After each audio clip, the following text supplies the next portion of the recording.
le lion et l'agneau. Et cela va parler d'un temps où le lion et l'agneau habiteront ensemble en paix. Ce soir, on va commencer par lire une lettre. Est-ce que vous êtes fatigué de ce monde fou? Est-ce que vous êtes en train de chercher la paix du cœur? Toute la violence et toute la pollution? N'y a-t-il pas de solution? Où pouvez-vous aller pour laisser tout cela derrière vous?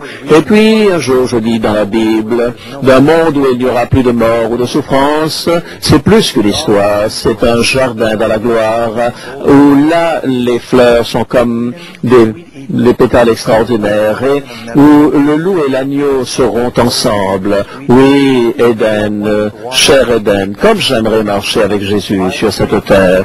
Près de l'arbre de la vie se trouve une rivière qui coule tranquillement et qui a une eau claire qui coule, et les fleurs qu'il a faites ne mourront jamais, car la splendeur de leur parfum remplira pour toujours l'air. Êtes-vous fatigué d'un monde où les cœurs sont durs, où il y a un jardin que vous pouvez avoir? Prenez Jésus par la main, il vous conduira vers cette terre, alors qu'il efface de vos yeux les larmes, le jour où il reviendra pour vous prendre à la maison, à Éden, cher Éden, là où l'agneau et le loup paîtront ensemble. Éden, cher Éden, comme j'aimerais marcher avec Jésus. Est-ce que c'est notre prière, ce poème que nous avons entendu? Nous allons essayer de faire notre meilleur ce soir. Seigneur, donne-moi la parole d'un ange, aide-moi d'articuler. Je prie pour nos traducteurs qui sont en train de faire un travail extraordinaire pour pouvoir utiliser la parole, pour vous permettre de voir comme nous pouvons humainement le faire, ce que Dieu a préparé pour ceux qui l'aiment. Son désir, c'est que vous soyez là. Et ça a été fait par l'ordinateur, mais on aimerait vous mettre dans l'état d'esprit de la réalité du ciel. Et pourquoi est-ce qu'on ne le ferait pas maintenant? Et je vais partager un petit peu avec vous. C'est un lieu où les fleurs ne fanent jamais, où il n'y a plus de péché ou de souffrance. C'est une ville qui a des portes de perles et une rivière qui coule du trône de Dieu. Là, il nous dit qu'au-dessus de chaque porte, il y a les noms des 12 tribus. Et c'est là où se trouve l'Israël spirituel, l'Église de Dieu. Et de la même manière, 4 rivières sortaient d'Éden. Eh bien, de ce trône de Dieu, une fleuve partira en cataractes qui vont irriguer notre planète. Et près de cette rivière, il y a le fruit de la vie qui donne l'immortalité. Cette ville existe aujourd'hui, mais il n'est pas ici sur cette terre. J'ai été vous préparer une place et je reviendrai pour... nous passerons 1000 ans à régner avec lui, et à la fin de ces 1000 ans, la nouvelle Jérusalem descendra du ciel d'auprès de Dieu et s'installera ici sur cette terre. En ce jour-là, ses pieds toucheront le mont des Oliviers, qui le rendra saint, et c'est là que la ville s'établira définitivement avec Jésus. Oh, ce sont des efforts humains pour vous permettre de voir quelque chose qui est très réel, pour que ça soit fixé dans votre esprit. Mais je voudrais maintenant retourner à la parole de Dieu et étudier avec vous ce qu'il est dit sur ce lieu où le lion et l'agneau prêteront ensemble. Vous voudrez être là, mes amis? C'est réel. Ce n'est pas simplement dans le ciel, même dans notre monde séculier. Vous voyez dans les nouvelles, les gens qui se posent des questions sur la vie après la mort. Est-ce qu'il existe un lieu qui s'appelle le ciel? Est-ce qu'il existe le paradis? Et si le ciel était ici et qu'on devait le faire ici même, quels sont les choix que nous avons pour pouvoir améliorer notre état sur cette terre? Ce n'est pas facile, mes amis. Rappelez-vous que nous sommes tous en phase terminale. Cette vie est courte. Notre vie ici, comme un temps, c'est une vapeur, c'est une ombre. Notre vie, la Bible nous dit, c'est comme l'herbe qui se lève le matin et qui le soir flétrit. Comparé à l'éternité, ce n'est rien du tout. La raison de cette vie actuelle, c'est de pouvoir vivre pour l'éternité. Dieu nous a créés pour que nous vivions éternellement. Et vous savez, l'homme a ce besoin au fond de lui-même, dans ce besoin qu'il y a même chez l'homme de chercher dans les étoiles. Y a-t-il quelqu'un au-delà? Est-ce que lorsque le premier cosmonaute est allé dans l'espace, Yuri Gagarin, quand il est revenu, il a dit, je suis allé dans l'espace, mais je n'ai pas trouvé Dieu. Aujourd'hui, ils ne le disent pas, ils ne le disent plus. Je suis fasciné par l'espace. Ça, c'est la station spatiale, et je fais... Alors, je voudrais, là, si jamais il y a quelqu'un de la NASA qui nous écoute, leur dire que s'ils ont besoin d'un prédicateur pour prêcher dans l'espace, je suis prêt à monter dans leur station spatiale. Je ne crois pas que Jésus est en train va venir dans un objet volant non identifié. Et vous savez, maintenant on a une idée en regardant le cinéma de ce que c'est que les visiteurs de l'espace. Vous voyez, tous les visiteurs de l'espace ressemblent aux êtres humains. Une seule différence, c'est qu'ils sont plus moches que les humains. C'est ce que Hollywood essaye de faire. Mais en fait, les gens que nous allons rencontrer dans ces autres mondes, ce sera splendide. Regardez la variété de vie que nous avons sur cette planète. Vous croyez que Dieu a manqué des idées pour créer notre monde? Il y a des choses que Dieu a préparées, vous ne pouvez même pas les imaginer. D'autres formes de vie intelligente, et j'aurais aimé le rencontrer tout cela, mes amis, c'est réel. Voyons cette cité. Question numéro 1. Quel est l'architecte et le constructeur de cette cité de l'espace? C'est très intéressant si je vous dis que la NASA a envisagé de mettre une cité sur une autre planète. Personne ne va sourciller. Mais si vous dites que Dieu, lui, a une cité, on va se dire, mais où est-ce que Dieu a eu la technologie? Comment est-ce qu'il peut faire cela? Nous croyons que Houston, NASA peuvent le faire, mais nous ne croyons pas que Dieu puisse le faire. Dieu a une cité qu'il a préparée pour ceux qu'il aime. La Bible dit dans Hébreux chapitre 11, verset 6, Dieu n'a pas honte d'être appelé leur Dieu, car il leur a préparé une cité. Lorsque je parle de ce terme cité ou ville, vous savez, je suis né à Los Angeles et j'ai grandi à New York City, comme vous le savez. Ma mère a vécu à Londres pendant un certain temps. J'ai été au Caire également, dans toutes les grandes villes, la plupart des grandes villes du monde, à un point ou à un autre. Mais vous savez, je n'aime pas les villes. Si vous voulez vraiment voir où j'habite, nous faisons du travail missionnaire à Sacramento actuellement. Nous sommes là depuis presque 12 ans. Vous savez, nous avons une place là dans les collines. Et là, je suis bien. Mais Ésaïe chapitre 5 dit...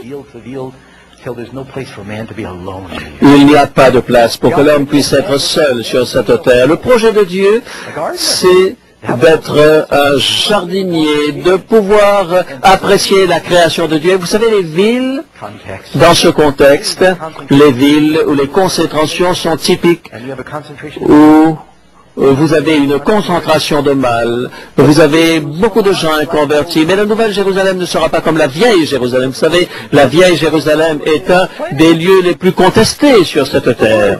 Le monde, le nom Jérusalem, lorsque vous dites Shalom en grec, on parle de paix, Jérusalem, ville de paix, c'est la paix. Et lorsque nous disons Jérusalem, nous voulons parler de paix. Ce n'est pas une ville de paix. Mais la Nouvelle Jérusalem, c'est une histoire différente. Quand chaque personne dans cette nouvelle ville aura le Jésus dans son cœur, et lorsque vous avez le principe de la paix, le prince de la paix, eh bien, vous serez vraiment dans la paix réelle. Il n'y aura pas de station de police, il n'y aura pas d'hôpitaux, il n'y aura pas de drogue, pas de crime. Ah, je suis tellement passionné que je me sens vraiment partir au ciel. Question numéro 2. Où se trouve cette merveilleuse cité que Dieu a préparée pour ceux qui l'aiment? Apocalypse chapitre 21, verset 2. Et moi, Jean, je vis descendre auprès de Dieu la ville sainte, la nouvelle Jérusalem, préparée, venant du ciel, préparée comme une épouse, où il y a plusieurs maisons dans la demeure de mon Père. Vous savez, la capitale de l'univers sera sur notre planète et nous allons vivre avec le Seigneur, la capitale de l'univers. Vous savez, il y a une quinzaine de jours, je suis allé visiter la Maison Blanche. On est d'accord pour dire que les États-Unis, c'est une puissance majeure dans ce monde. Et quand vous êtes dans la Maison Blanche, hein, vous voyez ça, vous regardez tous les présidents morts passés. Oh là là, il y a beaucoup d'histoire dans ce bâtiment. Mais qu'est-ce que cela comparé en vivant dans la capitale de l'univers, du cosmos, avec Dieu, le président de toute création. Ça va être quelque chose d'extraordinaire. Et encore dans 1 Roi, chapitre 8, dans sa prière d'éducation, « Ô Seigneur mon Dieu, aucun bâtiment ne peut te contenir sur cette terre. » Question numéro 3. Comment est-ce que l'Écriture décrit cette extraordinaire cité de l'espace? Je vais vous donner quelques détails supplémentaires. Apocalypse 21, verset 16. Et la cité a une égale largeur que sa hauteur, c'est une forme carrée. Et la hauteur, la largeur et la hauteur étaient égaux et de 12 000 stades. Voyez que les chiffres sont 12 dans cette cité, parce que c'est le peuple de Dieu. C'est quelque chose comme 375 000 sur 500 km environ d'un côté, lorsqu'on nous dit que la largeur, la hauteur et la hauteur. Le docteur Hardin disait, vous ne pouvez y échapper que cette ville n'est pas seulement 500 km de long, 500 km de large, mais il y a aussi 500 km de haut. Cela signifie que cela va atteindre l'atmosphère extérieure. Et vous verrez la cité de Dieu n'importe où vous serez sur cette planète, voyant la gloire de Dieu. Et les murs ont 144 coudées d'épaisseur. On ne parle pas de la hauteur. Les largeurs, l'épaisseur des murs sont de 144 coudées. Babylone, on disait que 5 chariots pouvaient circuler sur le sommet de la largeur 22 pieds. Seulement. Je ne voudrais pas manquer quelque chose. Certaines personnes disent, oh, j'aimerais aller au ciel, mais ils n'auront pas une place pour moi, il y aura tant de monde. J'ai été élevé ici à New York City. Combien de personnes? 7 millions, 8 millions de personnes? Et c'est seulement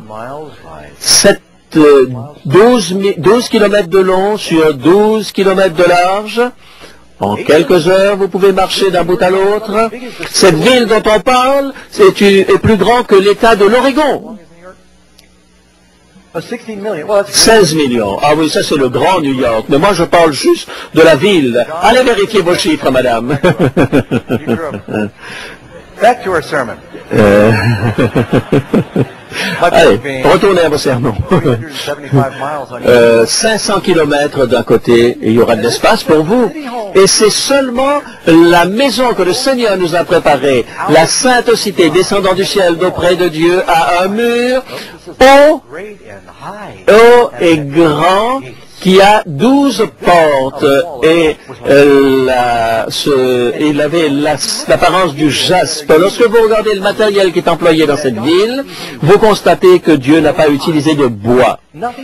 Rien ne doit mourir, parce qu'il n'y a plus de mort dans la nouvelle terre. Tout est fait de minéraux, même les portes de perles sont de minéral translucide. La lumière peut traverser, ainsi que le mur lui-même va briller. Il y aura toujours le jour et la nuit, car la Bible dit que d'un sabbat à l'autre, ou d'une nouvelle lune à l'autre, nous viendrons louer le Seigneur. Dieu est là, et Dieu est la lumière, et en lui il n'y a pas d'obscurité. Il sera la compagnie d'électricité qui va apporter la lumière à cela. Et voyez, vous savez, toute la ville va être illuminée, un peu comme un kaléidoscope. Lorsque vous allez dans votre maison, vous n'aurez pas besoin de chercher pour éteindre la lumière. Vous savez, lorsque Karine va dormir, elle met quelque chose sur ses yeux pour...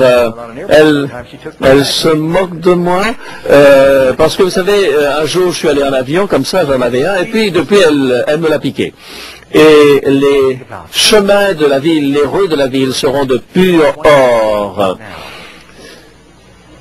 Vous savez, si vous avez votre trésor ici sur cette terre, eh bien, on va vous le voler. N'accumulez pas votre trésor sur cette terre, là où la rouille et la teinte détruisent. 12 portes et 12 perles. Et chacune des portes est une pierre unique. Repensez-y. 12 portes, 3 sur chaque côté, et chacun fait d'une perle unique. J'ai un fait extraordinaire pour vous ici.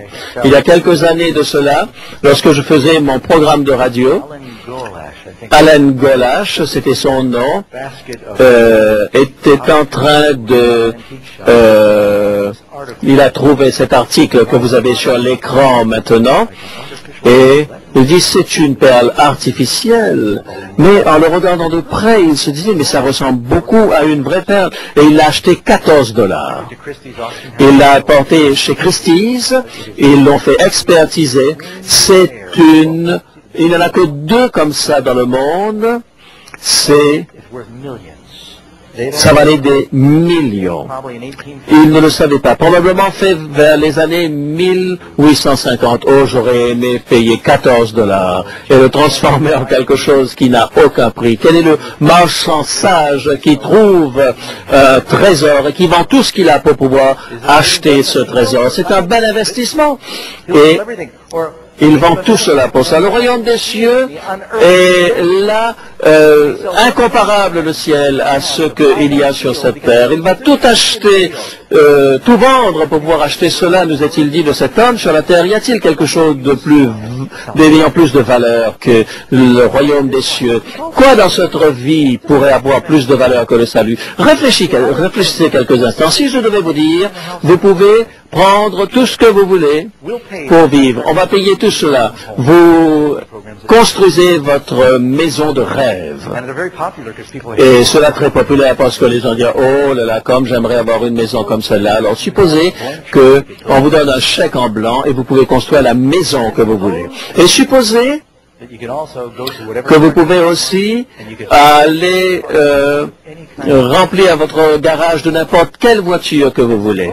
Et supposez également que vous pouvez utiliser tout votre temps, pendant tout le temps que vous vivez là, il n'y aura rien à payer et que vous avez un personnel qui sera à votre disposition sans rien payer. Hier, je vois quelques-uns qui disent, oh là là, je suis en train de nourrir votre convoitise.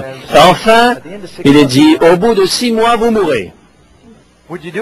Vous allez le faire? Alors, qu'est-ce que dans ce monde comparé à l'éternité? Même pas 6 mois comparé à l'éternité.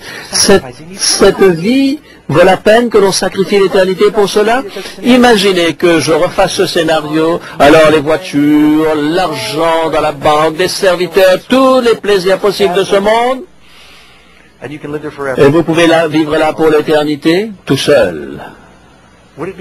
Est-ce que ça serait la même chose? Une des choses qui fait du ciel le ciel, c'est que nous serons tous ensemble. Nous serons avec ceux que nous aimons, nous serons avec Jésus.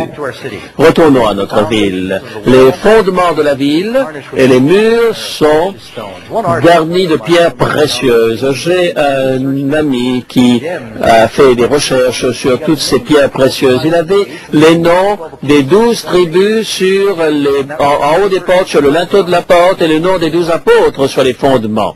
Et il était en train de peindre cela et il était en train de rechercher, et tandis qu'il peignait, il s'est rendu compte que cela ressemblait beaucoup à un arc-en-ciel. C'est l'alliance de Dieu. La cité est fondée sur l'arc-en-ciel de l'alliance de l'Éternel qui ne sera jamais détruit. N'est-ce pas une bonne nouvelle? Retournons aux rues.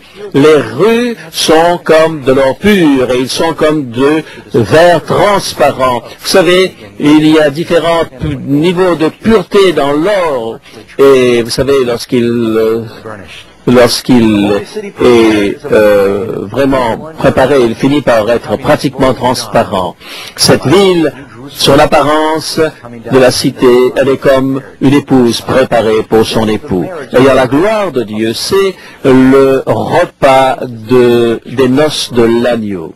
Le Seigneur Jésus vous aime infiniment plus que n'importe quel mari pourrait aimer sa femme. Et il veut vous bénir, vous surprendre avec des bonnes choses, à sa main droite, des plaisirs pour toujours.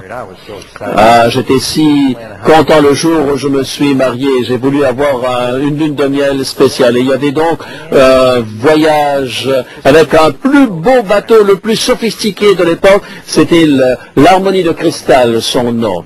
Et et dans le canal du Panama pour ma lune de miel. Et je voulais vraiment, ça a coûté beaucoup d'argent, mais je voulais avoir une chambre avec un balcon et mon ami a réussi à me faire avoir une classe supérieure et au-dessus de nous, il y avait la suite présidentielle et on est même allé le visiter parce qu'il n'y avait personne dedans et nous sommes allés là sur ce bateau extraordinaire. C'était tellement extraordinaire. Oh, je pouvais faire ça pour elle, j'étais tellement heureux. Alors, elle a perdu les photos pendant 10 ans, mais elle l'a retrouvée heureusement. On va les regarder pour nous souvenir ce qui s'est passé parce qu'on était ensemble à ce moment-là. Et vous imaginez, Jésus va aimer son épouse plus que n'importe quel mari et fera n'importe... Et il veut vous donner des choses que vous ne pouvez même pas imaginer. L'apparence de la ville, elle était comme précieuse, comme le jaspe, comme une pierre précieuse. Jean qui essaye de trouver des mots pour raconter cela. La hauteur, la largeur et la hauteur sont égales. Certains artistes ont essayé de représenter cela. Et par exemple, peut-être c'est comme ça. C'est peut-être comme ça que les Égyptiens ont fait les pyramides. Et peut-être cela aura sa forme. Une chose que je sais, c'est que ce sera bien fondé et qu'il ne va jamais s'écrouler. Question numéro 4. Quelle caractéristique extraordinaire de cette ville majestueuse assure à chaque citoyen une vigueur et une jeunesse éternelle? Il y a une rivière qui coule du trône de Dieu, dit un cantique.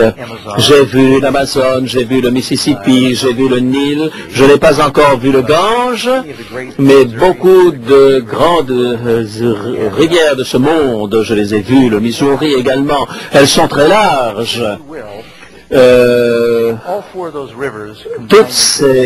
Mettez toutes ces rivières ensemble, enlevez la boue, et de chaque côté, il n'y a que des arbres magnifiques de chaque côté, symétriques, pas des branches brisées qui sont séchées ou qui sont difformes. Et l'eau est tellement claire que vous pouvez voir toutes les créatures marines. L'air est parfaitement pur. Et alors que vous vous approchez d'une cascade, rien de semblable au Niagara venant du trône de Dieu. Imaginez cette rivière, 15 000 de large, 25 kilomètres de large. C'est Dieu est celui qui fournit la puissance et ce fleuve fournit l'eau nécessaire à cette ville. Et toute la vie vient de l'eau. Et cette eau va couler des 4 côtés de la cité du trône de Dieu, comme cela sortait du jardin d'Éden, et va irriguer toute la planète. Ce qui est quelque chose d'extraordinaire, c'est qu'il est dit qu'au milieu de la ville, de chaque côté de la rivière, il y a un arbre de vie. Vous pouvez imaginer si la rivière est 25 km de large, peut-être même plus grand. Allez, je ne peux imaginer cela, Dieu. Vous pouvez l'imaginer. Si la rivière a 25 km de large et cet arbre est sur les deux côtés, en quelque sorte, les racines vont en dessous de la rivière, que les branches vont au-dessus de la rivière. C'est une masse extraordinaire parce qu'il est dit que tous les rachetés vont manger de l'arbre de la vie. Il faudra beaucoup de fruits pour les racheter, n'est-ce pas? 12 fois par année. 144 fruits différents. Alors si vous n'aimez pas les premiers fruits, eh bien vous mangerez les deuxièmes.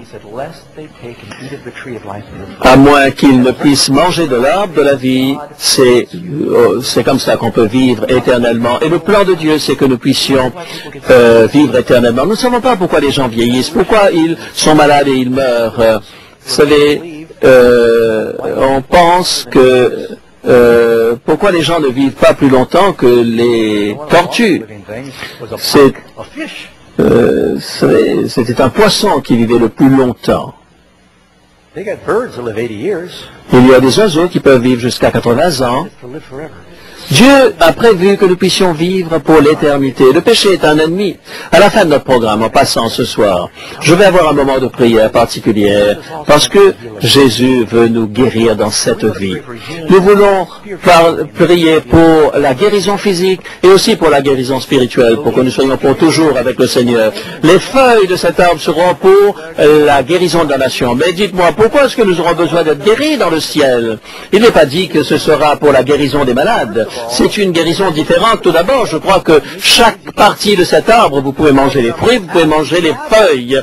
Mais alors que nous nous approchons de cet arbre et que nous sommes sous les feuilles de cet arbre, toutes les barrières qui nous divisent dans ce monde, les nations qui sont contre les nations, les royaumes contre les royaumes, tout cela disparaîtra parce que nous ne serons qu'une seule nation. Ainsi, les divisions des nations disparaîtront, seront guéries. Et au-delà de cela, il est dit dans Malachie chapitre 4, nous irons et nous grandirons. Et nous sommes des pygmées comparés à ce que Adam et Ève étaient. Et après la résurrection, je pense que nous allons avoir la stature du plan que Dieu avait à l'origine. En quelque sorte, nous avons été déformés par le péché. Je ne sais pas.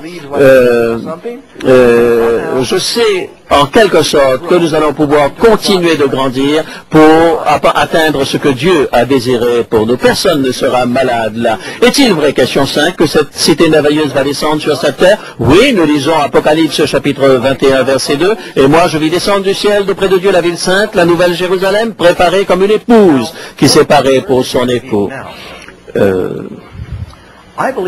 Je crois, avant que le Seigneur ne détruise la terre avec le déluge, Dieu aurait pu couper cet arbre de la vie. Il a dit, Adam, sors du jardin, je vais garder cet arbre. Et je pense qu'avant le déluge, Dieu a enlevé ce jardin. Dieu a créé toute chose, mais il a planté le jardin lui-même, ce jardin d'Éden.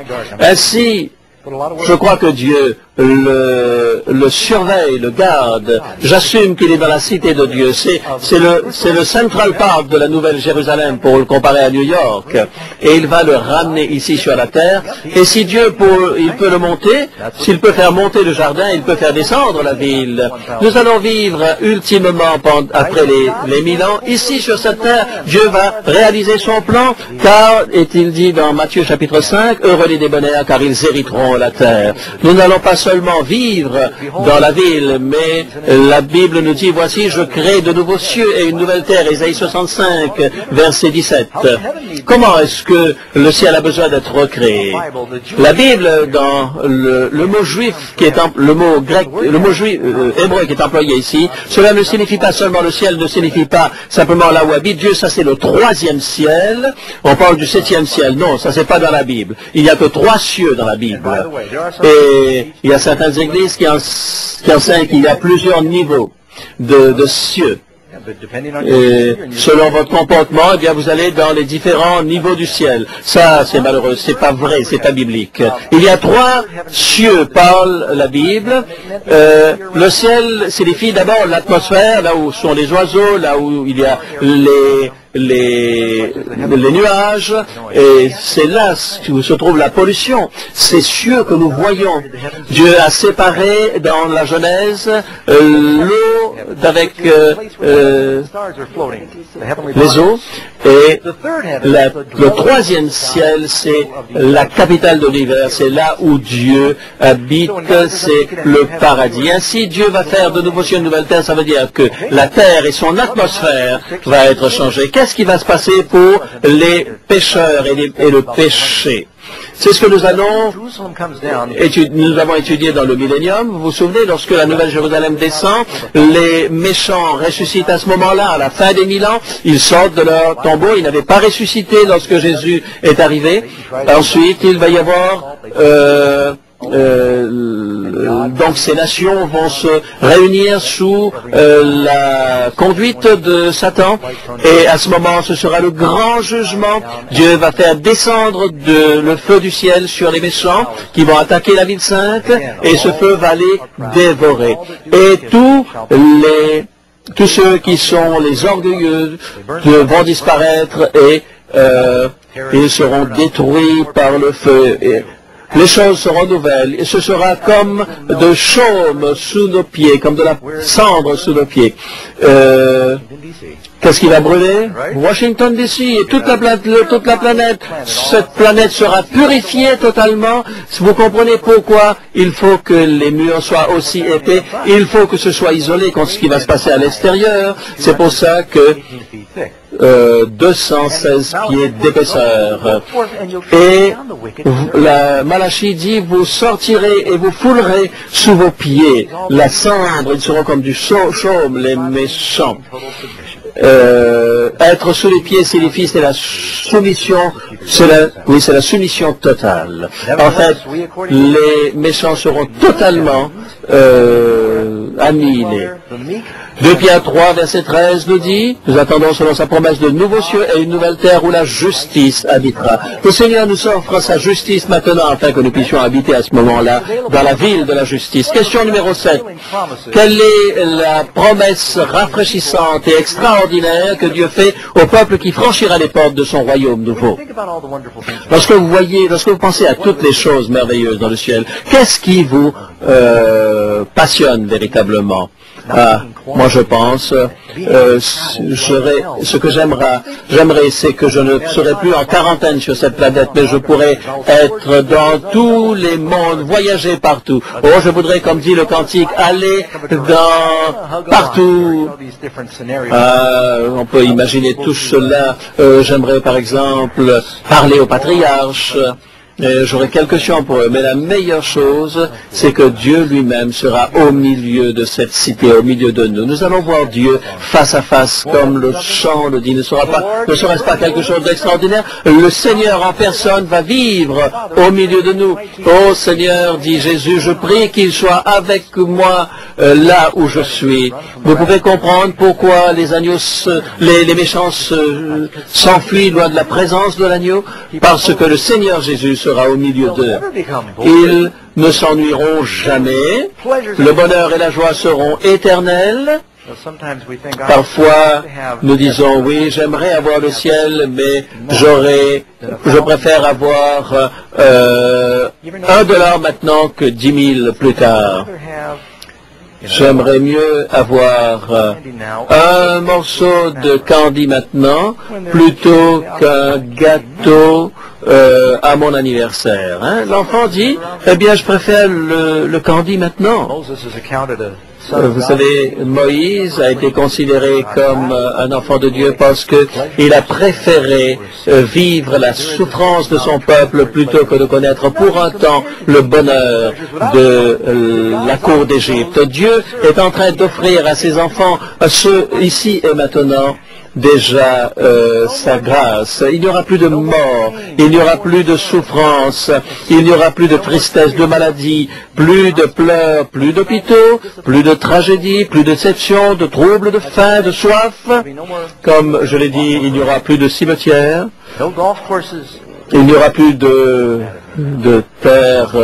terrain de golf. Ah, je sais que il y a des gens qui vont être fâchés contre moi en disant cela.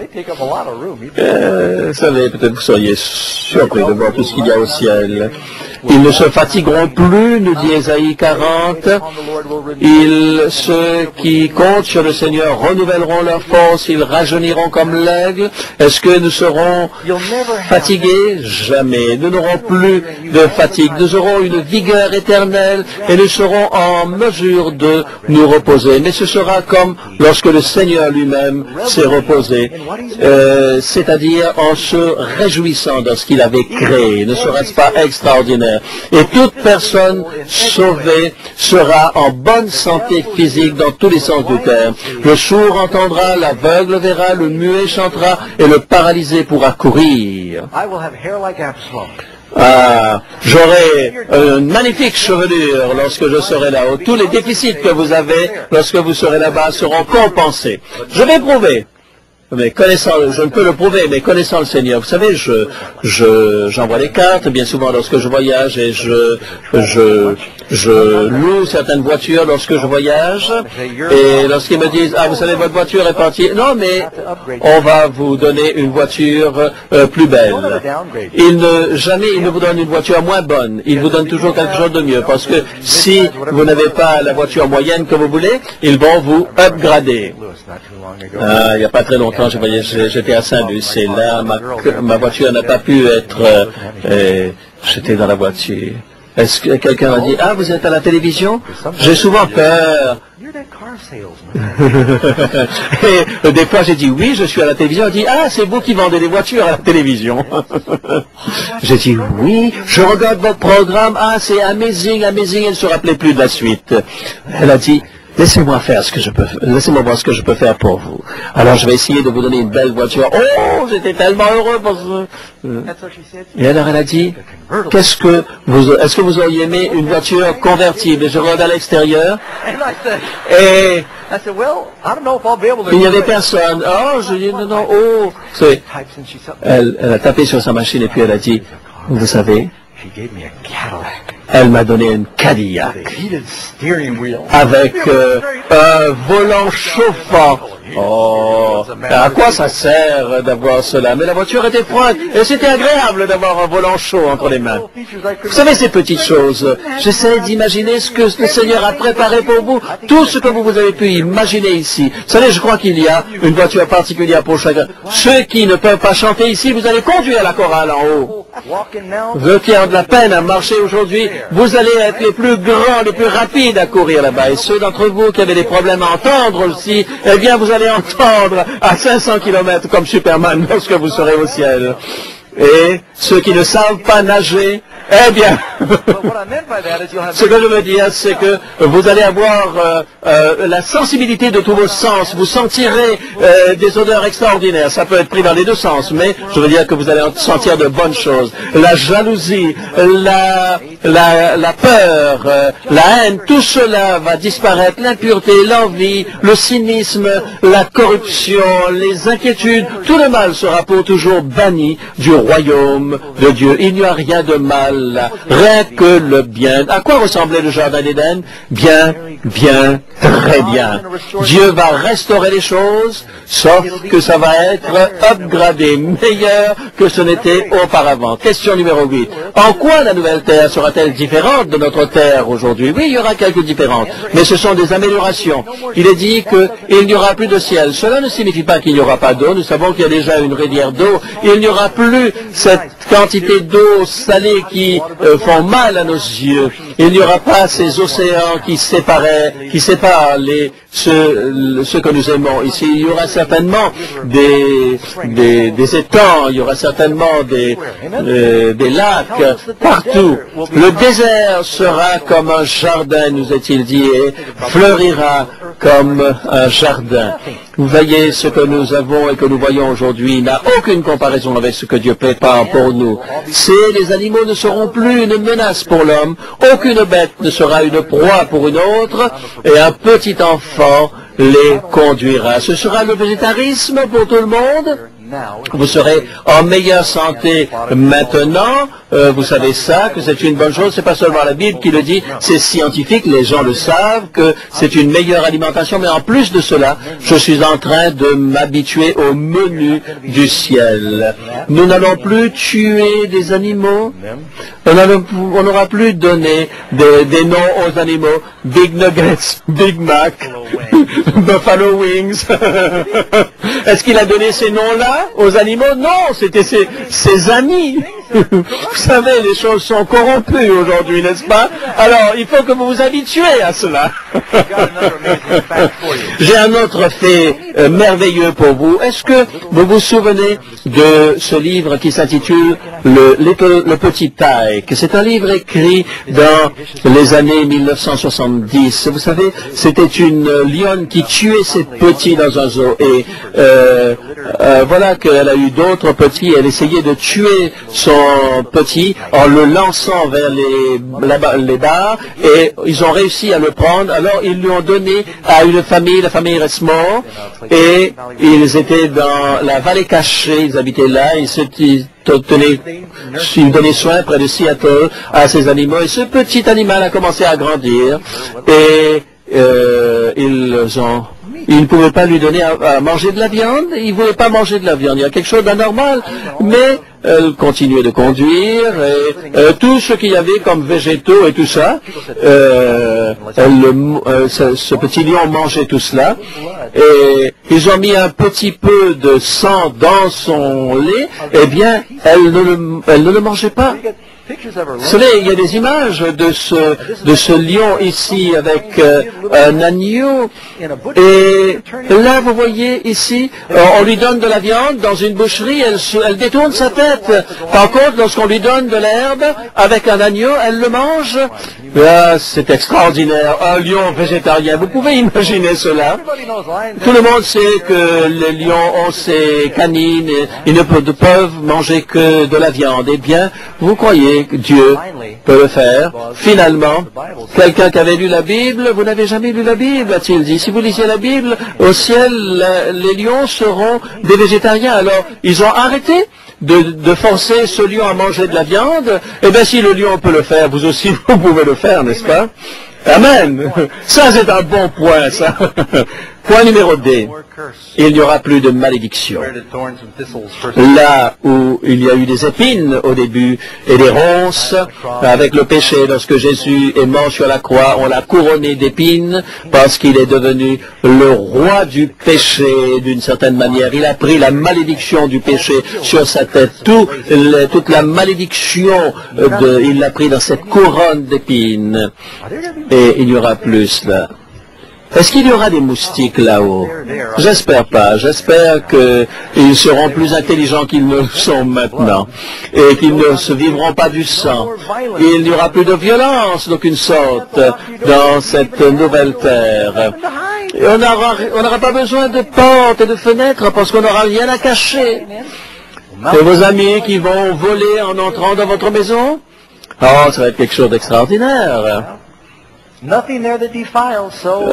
n'y aura plus de violence d'aucune sorte et rien de souillé ne se trouvera sur la nouvelle terre. Si nous voulons garder notre corps comme le temple du Saint-Esprit, alors nous devrions le garder de choses souillées. Dieu vous donnera la grâce de le faire.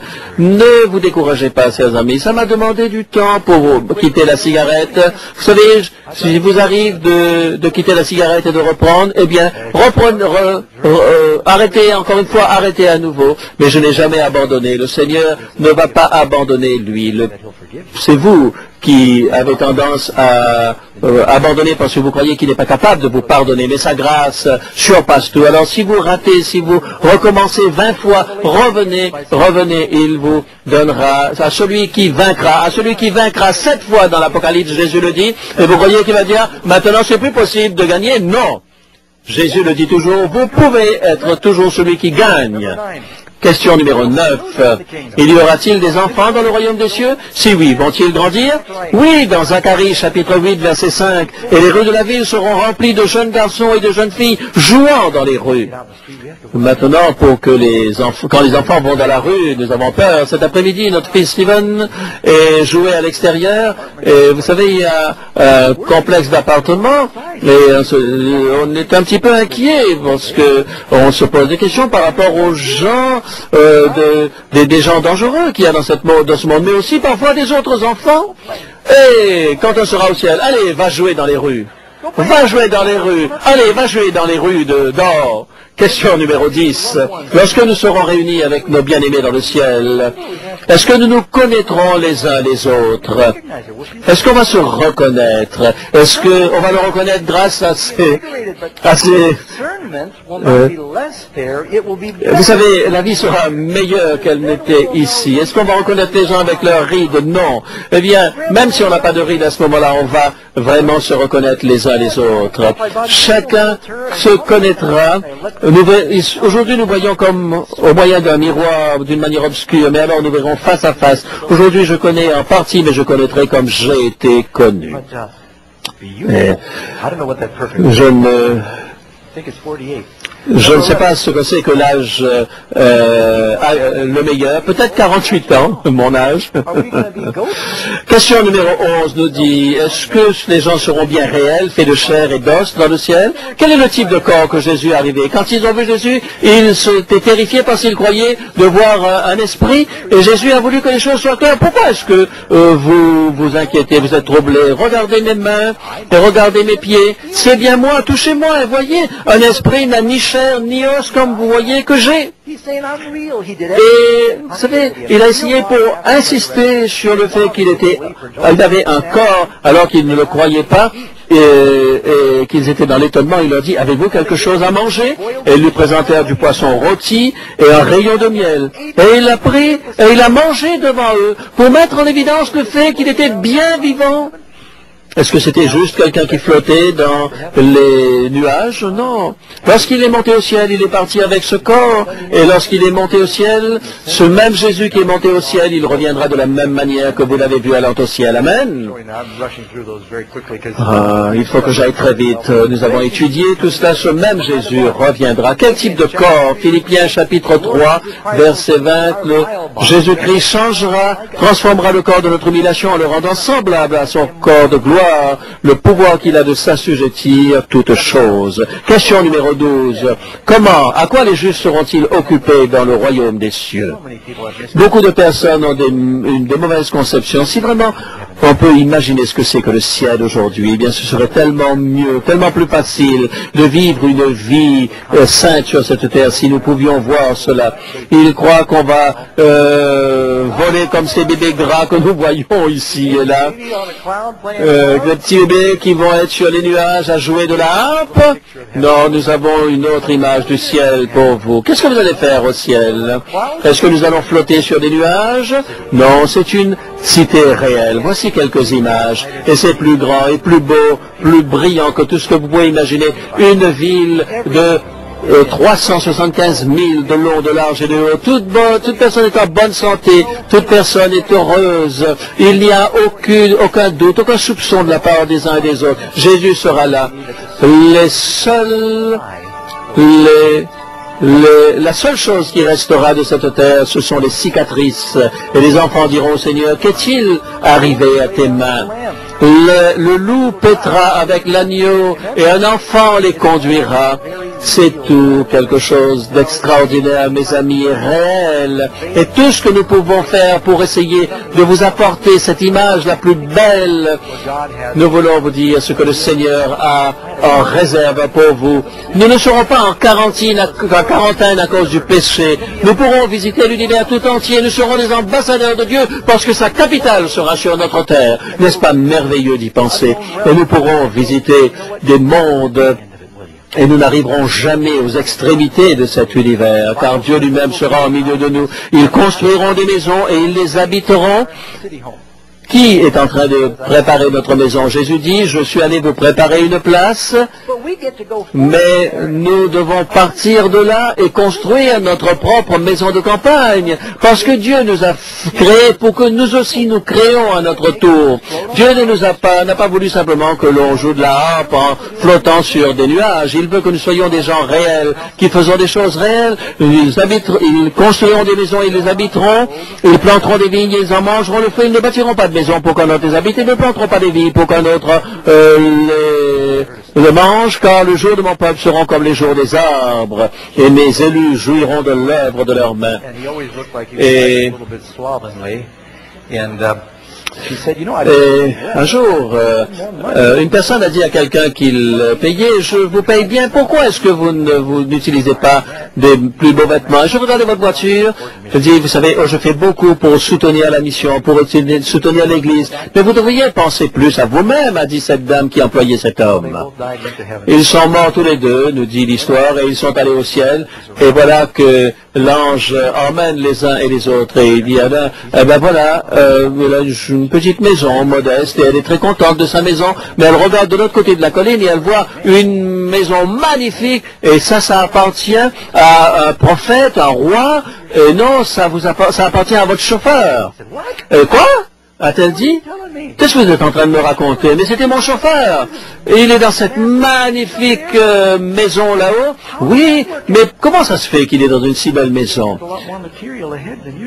Ah, mais en fait, il a fait beaucoup plus de satellites que vous n'en avez fait. Où est-ce que vous mettez vos trésors, hein? Eh bien, si vous êtes dans une petite maison ici, vous devez investissez dans les choses du ciel. Question numéro 13. Quelles sont les autres activités extraordinaires que les rachetés auront lorsqu'ils seront? Les yeux des aveugles s'ouvriront. Les oreilles des sourds seront débouchées. Celui qui est paralysé pourra sauter. La langue des muets éclatera en chant d'allégresse. Il ne se fera ni tort ni dommage sur ma montagne sainte. Le loup et l'agneau paîtront ensemble. Un petit enfant les conduira. Ils pourront chanter, jouer de la musique céleste. Vous savez, parfois j'ai un petit peu peur de chanter parce que ma voix tremble un petit peu. Les cordes vocales, vous savez, le problème c'est que j'ai une bonne oreille et une mauvaise voix. Alors je sais quand je chante faux. C'est vraiment désagréable. Quand vous chantez faux et que vous ne le savez pas, vous pouvez chanter vraiment et faire autant de bruit que vous voulez. Mais pour toujours, nous pouvons chanter de nouveaux chants et nous pourrons visiter nos bien-aimés, les patriarches, les prophètes, etc. Il y aura des réunions bénies dans le ciel. S'il y a des bienheureux, de vos bien-aimés que vous aimeriez revoir, je vous ai dit suffisamment de ma vie. Vous savez, mon grand-père juif croyait en Jésus. Et j'ai prié pour lui, je lui ai dit au revoir, il dit, Dougie, je vais te voir au ciel, je te verrai là-haut, je vais mourir demain, le jour de son anniversaire. Effectivement, il est mort le jour de son anniversaire, le lendemain, et je le verrai dans un corps glorifié. Mais ça, ce sera spécial. Certains d'entre nous avons perdu des enfants. Karen et moi, nous avons mis notre fils qui est mort dans un accident de chantier dans la tombe. Et je sais, j'ai montré les images une fois dans une rencontre comme celle-là. Je vois un ange qui est en train de donner son enfant à une maman. Quelqu'un m'a dit, est-ce que vous pourriez me donner une photo de cela? J'ai perdu 2 de mes enfants. Il y aura là une rencontre, des rencontres absolument extraordinaires. Et on dira, ah oui, j'aimerais parler à David. Qu'est-ce que c'était lorsqu'il était devant Goliath? Est-ce qu'il a tremblé? J'aimerais parler à Abraham et lui demander, comment cela c'était lorsque Dieu t'a dit, prends ton fils et sacrifie-le. Nous allons avoir beaucoup de questions. Nous allons voyager, explorer, sans jamais nous fatiguer dans le cosmos. Pas de limite de vitesse, 45 000, 55 000, pas le son, la vitesse du son, pas la vitesse de la lumière. Nous voyagerons à la vitesse de la pensée, la vitesse à laquelle les anges voyagent. Vous savez, nous nous réunirons, Dieu lui-même et le temple, et qui sera le prédicateur dans ce temple? Nous entendrons la parole de Dieu. Qui d'entre vous aurait aimé vivre à l'époque de Jésus, aurait aimé vous asseoir aux pieds de Jésus, comme Marie l'a fait pour entendre Jésus parler? Lorsque vous serez dans le ciel, vous pourrez vous asseoir aux pieds de Jésus, il vous enseignera, il prêchera. Oh, j'aimerais passer un temps avec Jésus, il y aura tant de monde. Non, vous avez des milliards d'années pour pouvoir avoir votre tour, pour être seul avec Jésus. Et vous aurez un temps de qualité ininterrompu. Je vais à un rendez-vous dans 3 milliards d'années avec vous, juste vous et moi. Et vous allez être heureux d'attendre ce temps-là pour être avec lui. J nous dit, nous allons étudier les animaux au ciel, Ésaïe chapitre 40, verset 31. Lorsqu'aujourd'hui vous avez besoin d'un microscope, vous savez, lorsque vous regardez ce que Dieu a fait, vous allez voir une perfection partout. Et vous verrez le génie de Dieu, créateur de Dieu. Et votre esprit ne pourra jamais s'arrêter de remercier le Seigneur pour toutes les choses qu'il a faites. C'est ce que Dieu avait prévu pour Adam et Ève, qu'ils puissent être dans le jardin, se dire, waouh, waouh, c'est extraordinaire. Et chaque fois que vous direz, louez le Seigneur, waouh, c'est ce que cela voudra dire. La Bible nous dit que Dieu va chanter et lui chantera juste. Nous entendrons chanter les anges. Vous savez, ensuite, il y aura le silence et Dieu va chanter. Et vous savez ce que sera extraordinaire? Est-ce que le langage humain peut décrire les gloires que le Seigneur a préparées pour nous? Nous ne pouvons même pas l'imaginer. Dans 1 Corinthiens chapitre 2 verset 9, l'œil n'a point vu, l'oreille n'a point entendu, et il n'est pas monté au cœur de l'homme ce que Dieu a préparé pour ceux qui l'aiment. C'est quelque chose d'extraordinaire que vous ne pouvez imaginer. Est-ce que ça vaut la peine? Quoi dans ce monde vaut la peine de sacrifier la vie éternelle avec Jésus? Les plaisirs, vous allez sacrifier cela pour les plaisirs mauvais de cette terre. Ce serait si malheureux. Ce sera comme un jeune qui dit, je préfère avoir une voiture Matchbox, une petite voiture, plutôt que d'avoir une magnifique Ferrari. Vous savez, sacrifier la vie éternelle avec Jésus pour des choses qui ne durent pas. Il y aura, car les petites afflictions de ce moment, regardez comme c'est bien dit, car nos légères afflictions du moment produisent pour nous, au-delà de toute mesure, un poids éternel de gloire, parce que nous regardons non point aux choses visibles, mais à celles qui sont invisibles. Vous savez, vous avez un petit peu de plaisir sur cette terre, après vous êtes malheureux pendant longtemps.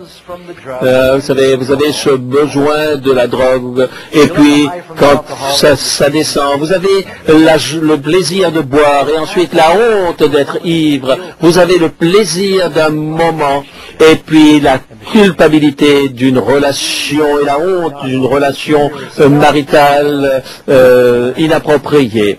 Mais dans le ciel, aujourd'hui, nous avons des luttes contre la tentation, mais à ce moment-là, ce sera la dignité pour toujours. Et vous n'avez pas besoin de choisir. Vous n'avez pas besoin de choisir, oh, donnez-moi mon candy maintenant et perdre l'éternité, c'est ça? Ou bien voulez-vous dire au Seigneur, Seigneur, je veux vivre l'affliction avec ton peuple aujourd'hui. Garde les yeux fixés sur Jésus et que je puisse toujours me souvenir de ce monde que tu me prépares. L'important, c'est que vous puissiez vous en souvenir. Vous savez, si nous pouvions juste voir une vidéo de ce que ce sera dans le ciel, la tentation filerait le plus vite possible. Voyez, les prophètes, lorsque Dieu leur donnait des visions, eh bien, cela leur donnait la possibilité de supporter mieux la tentation. Si vous croyez que c'est vrai, alors vous trouverez la force de dire non à Satan et oui à Dieu.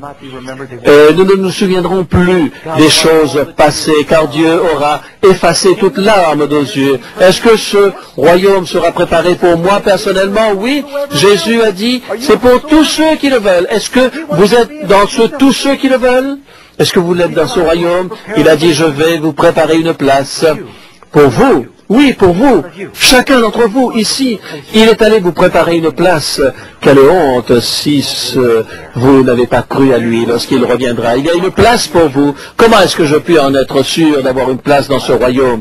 La Bible dit que Jésus est à la porte et qu'il frappe et qu'il vous demande d'ouvrir cette porte. Il veut entrer dans votre cœur, car le royaume des cieux est ici à portée de votre main. Vous savez, lorsque Jésus reviendra, cela commence, la réalité de ce royaume commence aujourd'hui et continue de se développer jour après jour. Et vous pouvez demander au roi de venir dans votre cœur maintenant et vous aurez déjà ce royaume en vous. Béni qu'il puisse entrer par les portes de la cité dans Apocalypse 22, verset 14. Heureux sera celui qui lave sa robe afin d'avoir droit à l'arbre de vie. Vous voulez manger de cet arbre, vous serez béni. Mais vous devez lui faire confiance suffisamment pour l'obéir. Celui qui vaincra, héritera de toutes ces choses. Apocalypse 21, verset 7. Le sang de Jésus va rendre cela possible, car il nous purifie de tout péché. L'année dernière, nous sommes allés en Nouvelle-Guinée, en Russie, en Australie, en Corée pour notre évangélisation. Nous aimons étudier les coutumes de tous les endroits où on va. Oh, j'aimerais apprendre l'Hindustani, la langue des Indiens, de l'Inde. Nous nous préparons pour aller dans un monde où Dieu désire que nous soyons des ambassadeurs de ce monde aujourd'hui. Nous voulons parler de la manière dont on parlera dans le ciel. Comment est-ce qu'ils passent leur temps? Ils glorifient Dieu. Faites-le déjà maintenant. Est-ce qu'ils s'habillent différemment? Est-ce qu'ils utilisent Est-ce qu'il y aura de l'argent dans le ciel? Il y aura de l'or là où nous marcherons. Je ne pense pas qu'on aura besoin d'acheter quelque chose. Mais vivons déjà maintenant comme nous vivrons dans ce monde à venir. D'abord, nous devons accepter l'agneau si nous voulons faire face au lion. Il est venu comme un agneau la première fois. Il revient comme un lion rugissant. Et vous ne pouvez l'accepter comme le lion si vous ne l'acceptez d'abord comme l'agneau qui ôte le péché du monde. C'est mon désir. Je veux être dans cette terre, pas vous. Un père a pris son fils une fois et l'amener à Los Angeles. Il lui a acheté un chien. Vous savez, lorsqu'on achète il a regardé à tous ces différents chiens et il a vu un chien qui était dans une cage et la queue était en train de s'agiter furieusement. Et le père a dit, non, je ne veux pas. Mais pourquoi tu veux ce chien-là? Mais parce qu'il a une bonne fin, un happy ending. Dieu a un happy ending pour vous, mes amis. Il y a une terre, et par la foi, je peux le voir au loin, car notre Père attend sur le chemin pour nous préparer un lieu là. Il veut que vous soyez là, chacun d'entre vous, il vous prépare cette place. Jean, chante.